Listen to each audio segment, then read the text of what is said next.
저는 오늘 8강 제목 뭐지? 연극과 영화 인간성. 면접 교수에 대해서 발표를 할게요. 첫 번째, 일단 우리는 이 시대의 정신에 몰두한다 라는 챕터부터 나가볼게요. 이렇게 전 세계적으로 모더니즘이라는 사조가 퍼져 있을 때에서 연극도 예외가 아니었듯이 모더니즘이 발생하게 된 계기에 대해 말을 할 건데요. 일단 19세기 중반에 그런 모더니즘적인 사고방식이 필요한 영역에서 가장 큰 게 바로 연극이라는 요소였대요. 그 당시에는 하층 계급부터 푸티부르주아라는 그 계급까지는 보통 멜로드라마, 그런 오페레타, 브라이트쇼 이런 류의 연극을 좋아하고, 그런 부르주아적인 사람들은 사회 풍자하는 그런 코미디를 더 좋아하고, 노동 계급들은 보통 오락물 같은 걸 좋아하는데, 이런 식으로 좋아하는 분야들이 이렇게 다 나눠져 있는데, 그 중에서 특히 좀 교육을 받은 사람들 중에서 아방가르드적인 거를 탐구하려고 하는 사람들 중에서 새로운 그런 식의 연극을 탐구한 사람들이 좀 소수로 있었대요. 아니, 꽤 있었대요. 근데 그 꽤 있는 사람들에 비해서 그런 새로운 연극들이 많이 이렇게 나오진 않았던 거죠. 모더니즘적인 연극들이. 그렇게 나오다가 1888년 독일에서 오스카 블루멘탈이라는 사람이 이런 벽보를 걸게 돼요. 554쪽에. 극장은 현재의 권리를 위해 살아있는 사람들을 기분 좋게 인정하기 위해 설립되었다. 우리는 신성한 석관 위에 오래된 화환 위에 화환을 더 불태우고 싶지 않다. 더 이상 위대한 죽은 자들의 명성만 드높이고 싶지도 않다. 우리는 이 시대의 정신에 몰두한다. 라는 거를 공표를 했는데요. 이때부터 모더니즘의 시작이라고 사람들은 보고 있더라고요. 이거 먹으면서 할래? 네. 맛있어. 고마워. 그래서 좋은 공표다. 그쵸, 뭔가 이 부분이 마음에 들어요. 우리는 신성한 석관 위에 오래된 화환 위에 화환을 더 보태고 싶지 않다. 저는 더 이상 옛날의 것을 추구할 시기는 지났다라고 말하는 거겠죠. 그리고 이런 걸 발표할 때 헨리크 입센의 인형의 집이라는 작품도 공개가 됐었는데요. 여기 554쪽하고 555쪽에 설명이 되어 있는데, 여기서는 이 사람은 보통 그 전의 연극이라고 생각해요. 보통 우리가 연극이라고 봤을 때 하는 그 전통적인 연극이라는 건 뭔가 기승전결이 있고 서사가 있고 주인공이 있고 이렇게 딱 뭔가 굉장히 심오한 얘기부터 진지하게 하다가 가는 그런 게 대부분인데, 여기서는 그런 게 아니라 보통 그냥 왕자 이런 사람들의 얘기가 아니라 보통 사람의 인생을, 그 사람의 인생이 보통이고 평범하다고 해서 그 사람의 비극마저 평범하지는 않다라는 걸 얘기하면서 보통 사람의 인생을 비극의 수준으로 끌어올렸다라는 그런 식의 연극을 했었대요. 이 사람 헨리크 입센이라는 사람이. 그러면서 인형의 집이라는 희극에서는 그 페미니즘적인 캐릭터가, 노라라는 캐릭터가 나오는데, 그런 뭔가 그 당시에 요구하는 여자로서의 역할 있잖아요. 아내, 어머니 이런 걸로서 무시하고 한 자신의 길, 그게 딱 여성이 아니라 개인으로 치부되게 그 캐릭터를 만들어서 내놓았는데, 이 사람은 뭔가 그런 식으로 여성을 옹호하기 위해서 그렇게 만들었다라기보다는 그 개인으로서의 인생에 가치를 두게 돼서 이런 작품을 만들었다고 하는데요. 근데 사실 연극이라는 예술도 다른 거 못지않게 뭔가 돈이라는 게 많이 들어가는 그런 예술이다 보니까 어느 정도 그런 돈을 가진 그런 기득권층이랑 타협이 필요한 그런 연극이었대요. 그래서 그런 뭔가 타협과 다양극을 계속 하면서 결국에는 이런 모더니즘적인 게 많이 인정이 됐다고 하네요. 557페이지로 넘어가도 될까요? 근데 네. 여기 머무르지 말라고가 이게 맞나? 머무르지 말라고. 어디? 몇 페이지? 그 555쪽에 입센이 여기 아, 뭔가 머무르지 말라고 아, 이런 말라, 생각. 말라고요. 근데 여기에 가끔씩 맞춤법 틀린 거 아 많이 나와요. 진짜? 저번에 나가서도 몇개 봤어. 뭔가 사투리 같은. 말하고. 말하고 안 했는데. 왜 그렇게? 왜? 그럼 557페이지 똥덩어리로 넘어가 볼게요. 이 말이 나온 게 되게 웃겨요. 거기서 보지 않나? 베트남 바이러스에서 김명민이 명민. 아 걔가 한 소리가 아니었어? 여기서 처음인가 봐요. 우와. 여기서는 응. 이 여기서부터 좀 뭔가 모더니즘의 초기에 대해서 얘기를 하거든요. 모더니즘이 어떻게 시작하게 되었나 그러면서 이반 골이라는 사람에 대해서 얘기를 하면서 사회의 실질적인 문제나 더 넓은 세상을 보여주기보다는 보고 싶은 것만 보게 하는 연극은 그런 역할이다 라고 얘기를 했어요. 이반 골이라는 사람이 비판한 거죠. 그리고 그거에 이어서 알프레드 자리라는 사람에 대해서 묘사를 하거든요. 네. 넘겨볼게요. 페이지 558페이지. 알프레드 자리는 위비왕이라는 공연을 올린 사람인데 이게 첫 공연이자 마지막 공연이 됐었대요. 그래서 이 위비라는 캐릭터의 첫 대사가 똥덩어리라는 대사가 그냥 첫 대사부터 이렇게 딱 던지는 거예요. 전혀 막 그 시대 부르주아들이 원했던 그런 고전적이고 뭔가 우아하고 이런 것과 전혀 어울리지 않게 그런 식으로 표현하면서 여기 보면은 따르면 관람객들 일부는 환호하고 일부는 경멸의 양을 보면 연극이 다시 시작하는데 15분이 걸렸다고 한다. 이런 식으로 엄청나게 호불호가 세게 갈리는 그런 작품이었던 거죠.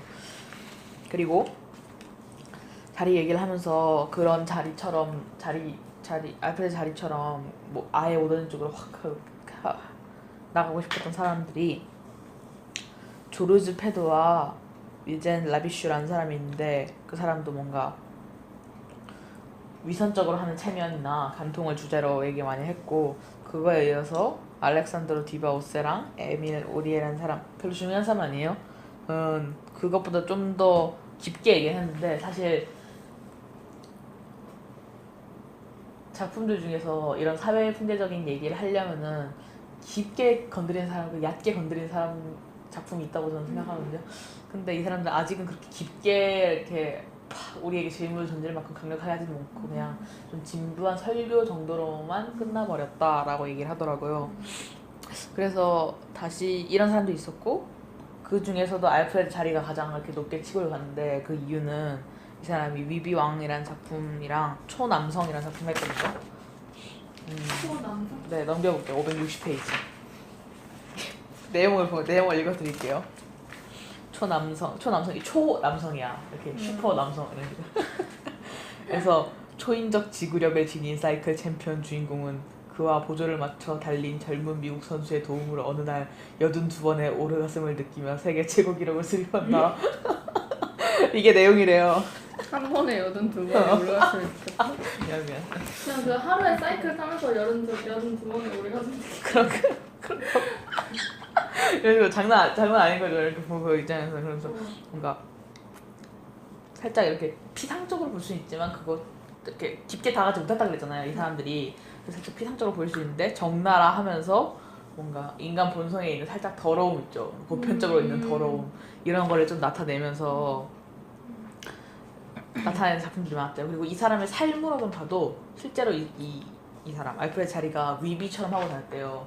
위비의 내용은 뭐냐면은 위비라는 그런 되게 싸구려 같은 인물이 왕의 자리를 빼앗는 이런 얘기인데 자기가 실제로 위비처럼 하고 돌아다녔대요. 막 이상한 얘기하고 막 소리 지르고 막 애들 막 하면서 그런데 그거가 그 사람의 원래 성격은 아니고 그런 캐릭터를 만들기 위한 그 사람만의 연기 뭔가 그 사람 인생 자체가 연기가 되게끔 하는 그런 사람이 돼서 이 사람의 작품이 엄청난 깊이가 있고 그런 건 아니었지만 이 이후 연극 모더니스트들의 등대가 되는 역할이 되었대요. 이 위비왕이라는 작품한 알프레드 자리라는 사람이.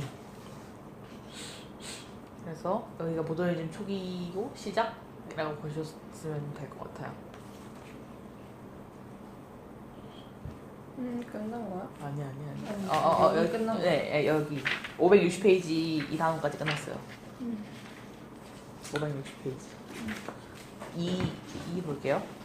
여기서는 또 다다이즘에 대해서 얘기를 해요. 이 다다이즘이라는 사조가 아까 제가 저번 시간에 말했던 그 미술 사조뿐만 아니라 전체적으로 사조에 영향을 줬다고 했는데 영국도 예외가 아니었듯이 여기서는 다시 제가 미술 파트에서 다다이즘 얘기했던 걸 좀 다시 말하고 있는데 그 카바레 볼테르라고 하는 나이트클럽을 설치했다고 휴고 발리한 사람이 그 설치해서 여기서 막 이상한 노래 부르고 춤추고 그러고 다녔다 그랬잖아요.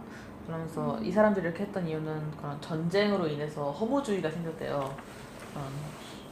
누구를 죽이고 뺏고 막 거짓말하고 막 그러면 그런 상황에서 그런 허무주의에 빠져서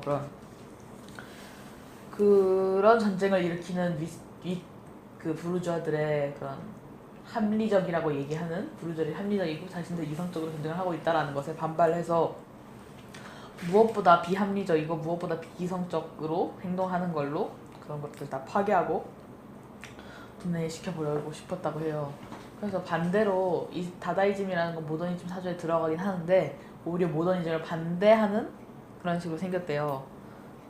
그런 새로운 것도 하려는 것도 반대하고 다 부셔버리고 그런 식으로 하면서 모더니즘을 반대하는데 그렇게 모더니즘을 반대하는 것도 모더니즘 사조에 들어가 버린 거죠. 그래서 562페이지로 넘겨볼게요.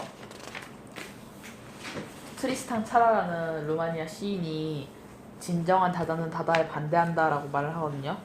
여기 하나, 둘, 셋, 넷, 다섯, 여섯, 일곱, 여덟 번째 줄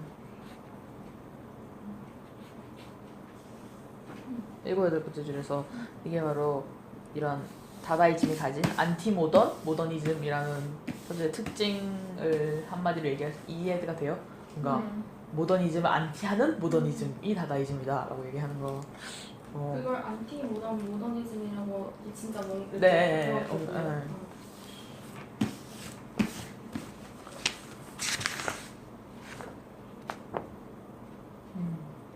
그래서 564페이지 그 안티모던 모더니즘이라는 용어가 나와요. 564페이지 맨 마지막 줄에 마지막 줄 두 번째. 다다이즘은 그런 무의식 그런 그렇게 여러 명이서 집단화된 관계, 조직화된 관계라고 불리면서 영국에 또 많이 영향을 줬다라고 하고요. 그리고 저희 이제 565페이지 자전적 작가들이라는 부분에 이제 얘기를 넘어가 볼게요. 여기서 저희가 읽었던 작품이 나오거든요. 아우구스트 스트린드베리라는 사람을 집중적으로 조명하면서 줄리아 씨 쓴 사람이에요, 이 사람이. 자전적 작가들이라는 건 이 아우구스트 스트린드베리한테 하는 말인데 이 사람이 쓴 게 아버지 줄리아 씨, 다마스쿠스까지, 꿈의 영국, 유령수사타 이런 작품들이 있는데 이 사람들 작품의 특징을 일단 얘기를 해보면은 인물들의 이름이 딱히 없었대요. 뭔가 이름을 붙여주긴 했는데 뭔가 그녀 이런 식으로 호칭을 할 때는 그가 그랬어요, 그녀가 그랬어요, 내가 그랬다 이런 식으로 딱히 이름을 안 해주고 누구의 딸, 누구의 노인 이런 식으로 그 사람을 이름으로 나타내는 게 아니라 이 사람은 모더니스트였으니까 이 인물의 더 내면 속으로 좀 더 집중을 하기 위해서 이런 식으로 호칭을 빼버리고 이 사람이 그렇게 했던 이유를 물어보니까 그럼 이 사람은 굉장히 불안하고 병적인 시대에 살고 있잖아요. 1차 대전, 2차 대전 이럴 때니까 그런 병적인 시대에서 인간의 내면이 어떻게 나타나는 건가라는 거를 탐구하고 싶어서 그런 불안한 정신을 표현하는 데 되게 위주를 뒀대요. 근데 이 불안한 정신을 표현하는 게 부르주아들은 정신이라는 거를 뭔가 불멸적이고 변하지 않는 거라고 여겼는데 그거에 반해서 이렇게 생각을 한 거죠, 이 스트린드베리는. 그래서 뭔가 부르주아적인 것과 반대가 되고 이게 어느 정도 모더니즘적인 요소가 있다라고 하는 건데 저 심리적인 탐구를 하는 거 되게 좋아할게요.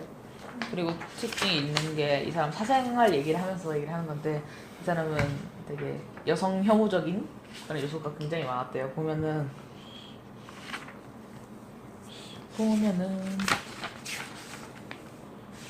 571페이지 읽다 보면 되게 짜증난다. 571페이지 읽어줄까? 여성의 반응인데 그리고 밑에 밑에 반응 먼저 어. 할수 있는 이거 일단 되게 짜증나. 그러니까 571페이지. 자신들이 어떤 돈 존재인지 알지도 못하는 돈. 월격으로 태어난 새끼가 아무튼 아니 미쳤다. 아무튼 좀 이런 식으로 여성 혐오적인 게 이 사람 내부에 있나 봐 그런 게. 근데 왜 그러냐면 그런 이 사람 배경을 들어보면 3번 이혼하고 3번 결혼했나 아무튼 그런 식으로 되게 여러 번 그런 게 있었는데 얘는 여자에 대한 의심이 너무 심해서 계속 의심하고 쫓아다니고 막 그런 하면서 여기 보면 572페이지에 묘사가 나오는데 아내가 간통을 했고 뭔가 여기 보면은 만족할 줄 모르는 정력에 대한 갈구가 있다고. 여성이? 그러니까 자기 아내가 자기 아내가? 좀 그런 색정광이라고 그런 걸로 고소를 했다는 거야 여자를. 그러니까 뭔가 좀 여자를 이런 식으로밖에 바라볼 수 없는 이 사람만의 그런 게 나오는데 상녀와 결혼했다고 말했어. 이런 게 가장 잘 나오는 작품이 아버지의 로라라는 캐릭터래요. 이 사람이 쓴 아버지라는 희극의 로라라는 캐릭터가 571페이지에 나오는데 이 사람은 남편이 있는데 남편이 대위야. 근데 뭔가 대위와 그러니까 그 남편과 아내 간의 그 단순한 부부 관계가 아니라 어느 정도 뭔가 견제하고 싸우는 관계에서 늘 그 남편을 뭔가 매도하고 몰아가려고 공격하기 위해서 그 둘 사이에서 나온 딸이 알고 보면은 내 자식이 아닐 수 있다라는 그런 불안감을 남편한테 계속 심어줬대요. 그러니까 남편이 아내가 다른 남자랑 외도가 나서 딸이 내 딸이 아닐 수도 있다. 뭔가 그런 식의 오해를 하게끔 하면서 공격하는 그런 여성의 캐릭터가 나온대요. 그리고 보면은 뭔가 그 뭐지? 줄리아 씨에서도 보면은 줄리아 씨 읽었어요? 읽었는데 제대로 그런가? 아무튼 줄리아 씨에서 보면 결국에는 하인이 여자를 꼬아내서 자살하라고 하는 그런 식의 특징이 있고, 세 번째로 스틴드베리는 끊임없이 썼대요. 뭔가 본인은 자신의 작품이 자선적이지 않다고 하는데 그런 뭔가 어쩌면 이렇게 573페이지 마지막 첫 번째 문단 마지막 줄에 보면은 스트린드베리는 살기 위해 썼지만 쓰기 위해 살기도 했다 라는 대목이 있고 이거 어제 봤어. 이쪽만 읽었다. 위에 보면은 이게 두 번째 부인의 부모를 만나러 가는 길, 즐거운 만남이 될지 알 수 없는 그 길에서 그는 평소처럼 작가의 관점에서 비록 이 일이 제대로 안 되더라도 내 소설에 쓸 새로운 내용을 생기게 될 것이다 라고 한 걸로 봐서 뭔가 자기 주변에 그거에서 뭔가 끊임없이 뭔가를 가져오려고 했던 그런 사람이었던 것 같아요. 진짜 뭔가 이 문장이 되게 엽기스럽다. 두 번째 부인이 부모를 만나러 가는 게 즐거운 만남이 되지 뭔가 인생 자체가 뭔가 말도 안 되는 뭔가 막장 희극에 그리고 반대로 이렇게 급진적인 모더니스트인 사람도 있었는데 뭔가 전통적인 거에도 발을 담그고 있으면서 모더니즘에도 발을 담그고 있는데 되게 훌륭했던 사람도 있대요. 이게 574페이지로 넘어가면 안톤 체우프 알아요? 난 잘 모르는데 안톤 체우프라는 사람이 나오는데 이 사람은 뭐 주로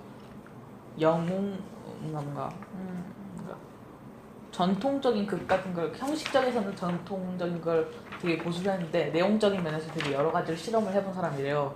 뭔가 흔히 말하는 영웅도 나오지 않고 그런 나쁜 악당도 나오지 않고 그러면서 뭔가 진실적이고 살짝 유머러스하기도 하고 이러면서도 뭔가 전통적으로 되게 담그고 있는 사람이었다고 하고 576페이지로 넘어가 보면은 조지 버나드 쇼라는 사람이 나와요. 이 사람도 마찬가지로 여기 보면은 576페이지에 조지 버나드 쇼도 불후의 반낭만주의자로서 모더니즘 기법에서는 기껏해야 어쩌다 한 번씩 관심을 가졌다. 이런 식으로 별로 그렇게 모더니즘에 관심은 없었지만 뭔가 어쨌든 발을 담그고 있긴 했던 이 사람은 주로 뭔가 사회 비판적인 그런 극들을 굉장히 많이 썼대요. 그런 게 나왔었나? 나 할 때 이 사람 그런 사람이었대요. 뭔가 자본주의 병폐도 비판하고 뭐 사회도 비판하고 가지고. 그리고 저희는 579페이지로 넘어갈게요. 여기서는 크게 그런 연극에서의 표현주의하고 인상주의가 나오거든요. 그러면서 일단 표현주의에서는 한 페이지 넘어가 보면은 에른스트 바글라르랑 오스카 푸코슈카, 프랑스 베트켄트 이런 사람들이 주로 표현주의에서 많이 나오는데 여기서 보면은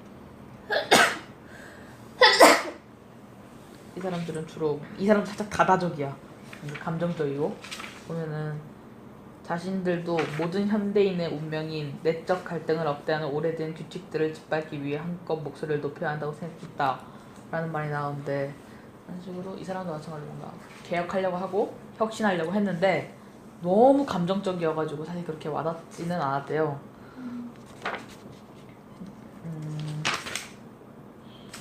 그래서 582, 583쪽을 보면요 그 사람들이 주로 다뤘던 그런 내용의 형식이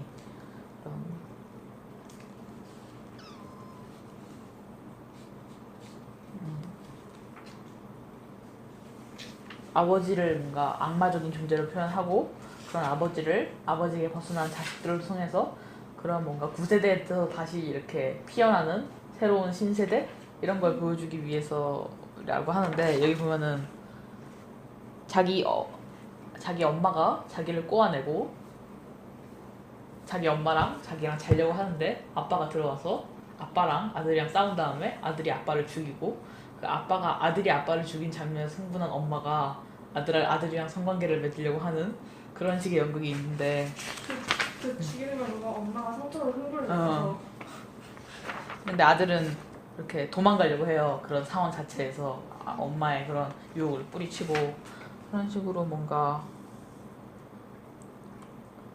새로운 인간상에 대해서 그런 구세대를 없애는 이런 걸 하는데 진짜 파격적이었어. 근데 파격적인 살짝 너무 감정적이고 극단적이라서 그렇게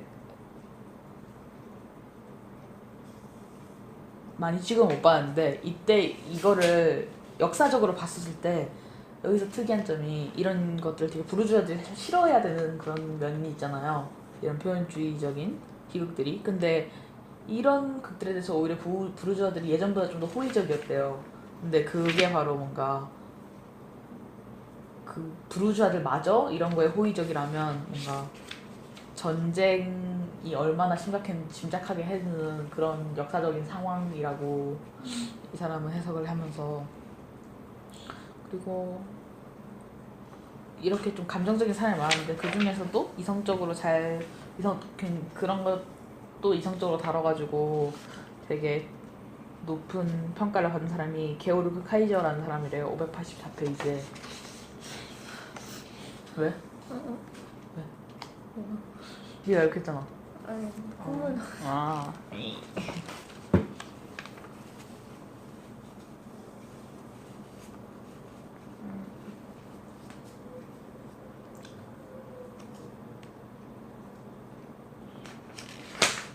그리고 이 사람의 작품보다는 사생활적인 게 여기 써져 있는데 이 사람은 그런 글을 쓰기 위해서 아내를 등쳐먹고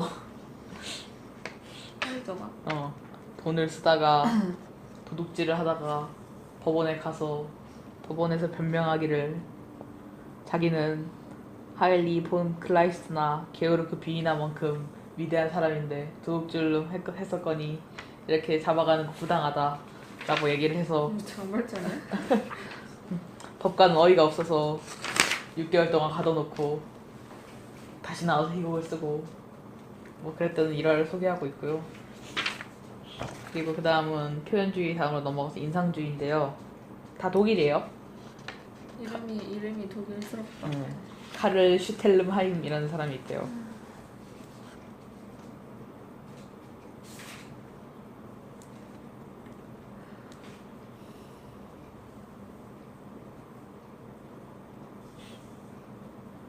여기서 보면은 근데 네. 독일 표현주의가 뭐야? 아까 말한 그 에른스트 바울러, 오스카 코코슈카, 프랑스 피켄 그 아들과 아버지 그런 사람들을 주로 묶어서 표현주의라고 표현을 했대요. 그런 뭔가 그런 식의 극을 쓰는데 극단적이고 감정적인 극을 쓰는 사람들을 표현주의라고. 근데 거기서 의의가 있는 건 부르주아들도 상황이 너무 안 좋다 보니까 그런 표현주의 작가들 좀 호의적이었다라는 게.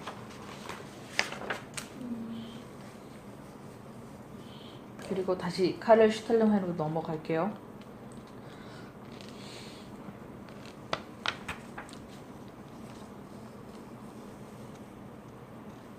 여기 보면은 이 사람에 대해서 가장 잘 나타내는 게 바깥 세상에서 시민답게 그리고 정서적으로 안정되게 행동하는 사람도 내적으로는 잔인하고 난폭하고 이기적인 짐승일 수 있으니 자신의 이익과 필요를 위해 삶을 언제든지 바꿀 수 있다는 사실이다. 이 사람은 인간의 뭔가 이런 식으로 존재를 봤다는 거죠. 그리고 이걸 기반해서 나온 게 속바지라는 작품이래요. 여기 내용인데 잠깐 읽어보실래요? 587페이지에 읽어드릴까요? 그냥 어디? 587페이지. 이 내용? 이 작품의 테오발트 마스케는 하급 시공무원이다. 왕이 행차하는 공개 행사장에서 그의 아내 루이제 마스케의 속바지가 흘러내린다. 시인 스카론과 미용사 만델스탐이 그녀에게 음탕한 눈길을 보내고 이들은 그 매력적인 루이제에게 접근하려고 곧바로 마스케의 집에 방을 빌린다. 슈텔르하인 특유의 전동 문체로 복합적인 감정이 이런 식으로 좀 뭔가 인간에 대해서 이런 식으로 표현을 한 게. 그리고 마지막 보면 결혼한 지 1년밖에 안 된 루이제 마스케지만 낭만적이고 대단히 매력적인 스카론을 마다하지 않자 그는 주저없이 그녀에게 달려든다. 그러나 스카론은 변덕스러운 사람이다. 전날 밤 만나던 창녀가 자신이 만났던 여자 중 최고라는 생각이 들자 마스케의 집을 버리고 그 창녀와 지내기를 한다. 선불로 저급한 1년치 방세도 돌려받지 않은 채 말이다. 그렇게 해서 그 친절한 침입자는 슈텔렌하임이 치밀하게 부추겨놓은 비록 눈에 보이진 않지만 사실상의 결투에서 몰치미한 테오발트 마스케에게 매력적인 루이제를 양보한다.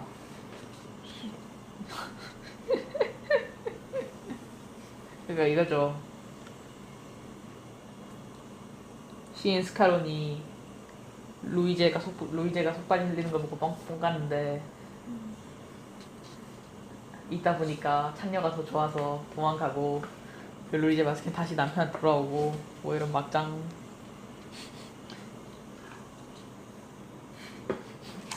잘 드러나지 않아요? 뭔가 내적으로 잔인하고 이기적인 짐승일 수 있으니. 그러면 인상주의는 이 사람이 독일 인상주의잖아요. 네. 그 인상주의는 표현주의랑 다른 게 뭔가 차이점이라는 것이 공통점이 있어야 차이점을 얘기할 수 있는 거잖아요. 근데 이 사람은 이 표현주의 인상주의 너무 달라서 뭔가 차이점이라기보다는 A라는 게 있고 B라는 게 있다 정도로만 알아주시면 될 것 같아요.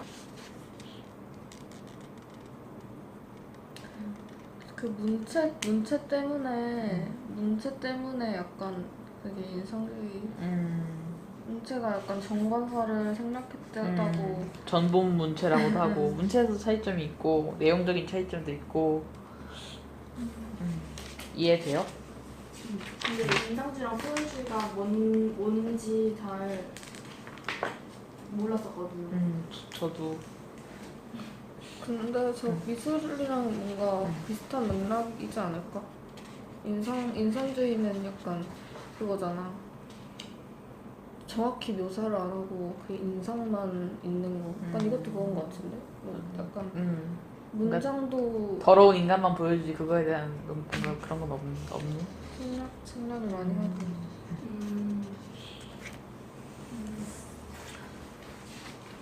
자, 이제 연극이 끝났고요. 영화로 넘어갈게요.